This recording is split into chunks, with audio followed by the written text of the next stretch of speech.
In the last couple of videos, we've explored how to calculate the pH of solutions containing strong acids or strong bases. In this video and the next video, we'll be doing the same thing, but with weak acids and weak bases.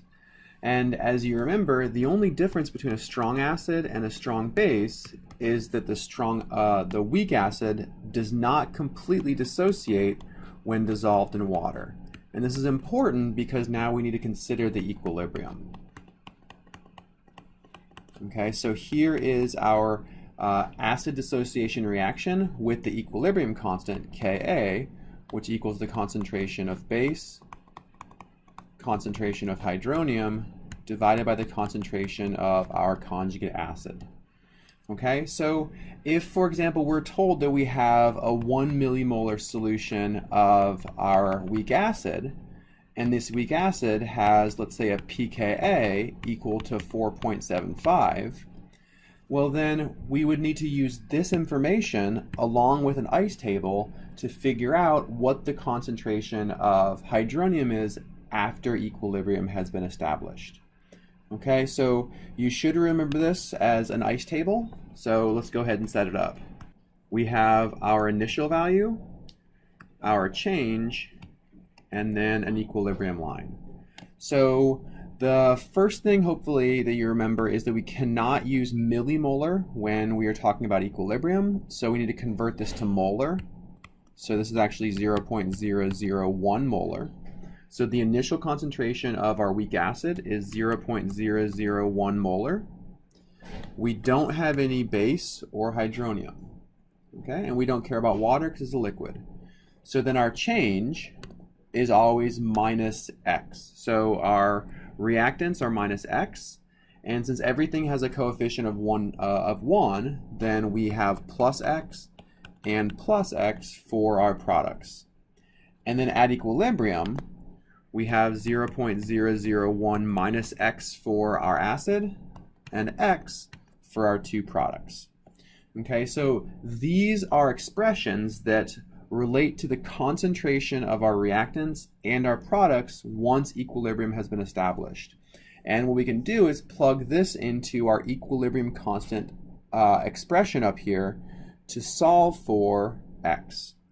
But before we do that, we need to convert our pKa to a Ka, right? So as hopefully you recall, we can do this by taking, so Ka equals 10 to the negative pKa, and in this case, our Ka equals 10 to the negative 4.75, which equals 1.78 times 10 to the minus fifth. All right, so I'll go ahead and change colors here, and we'll start working through this. So our Ka is 1.78 times 10 to the fifth. This equals x times x, or x squared, divided by 0.001 minus x. Okay, so at this point, we have our equilibrium concentrations plugged into our equilibrium expression. So we want to go ahead and work through and rearrange this equation to give us a quadratic expression, so a binomial. All right, so we do this. We take what's on the bottom. We take both sides times this, 0.001 minus x, and then we're going to take, I can't fit it here, but we'll take 0.001 minus x times this. Okay, and when we rearrange this, we have 0.001 minus x times 1.78 times 10 to the minus fifth equals x squared, right? Because this cancels. I now want to factor this into the parentheses, and I end up with 1.78 times 10 to the minus eighth minus 1.78 times 10 to the minus fifth x equals x squared.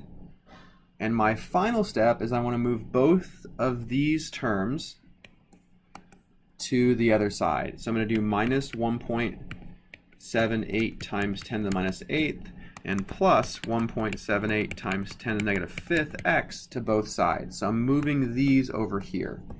And I end up with 0 equals x squared plus 1.78 times 10 to the minus fifth minus 1 point, oh, there's an x there, minus 1.78 times 10 to the minus 8th. Okay? And we recognize this as a binomial where a equals 1, b equals 1.78 times 10 to the minus 5th, and c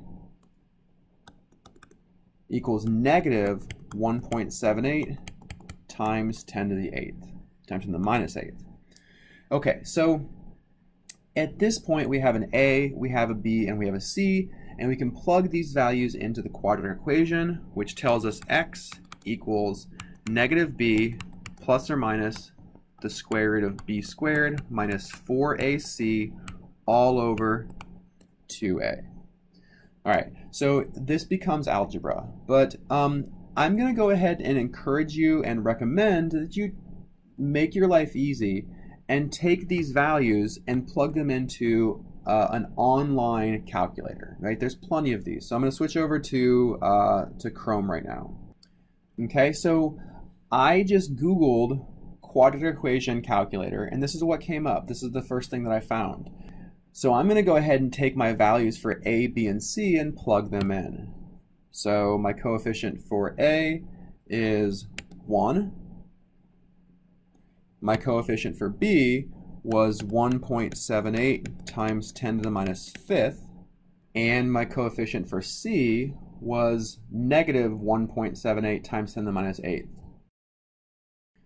And when we plug these in and click calculate, we come up with two possible solutions. So x can equal to 0.00012, or x can equal to negative 0.00014. And if you remember, x is the concentration of things, so the value can't be negative. So it has to be 0.000125. So x equals 1.25 times 10 to the minus 4th. Okay, so that's our x. And from our ICE table, x is equal to the equilibrium concentration of hydronium. So if this equals the equilibrium concentration of hydronium, the concentration of H3O plus equals 1.25 times 10 to the minus 4th molar. And from this, we calculate pH. So pH equals the negative log of this value. And we see the pH equals 3.9. Okay, so this is how you go through the quadratic equation with ICE tables to figure out the pH of a weak acid solution. In the next video, I'm going to go ahead and show you how you can use the shortcut to make the math easier.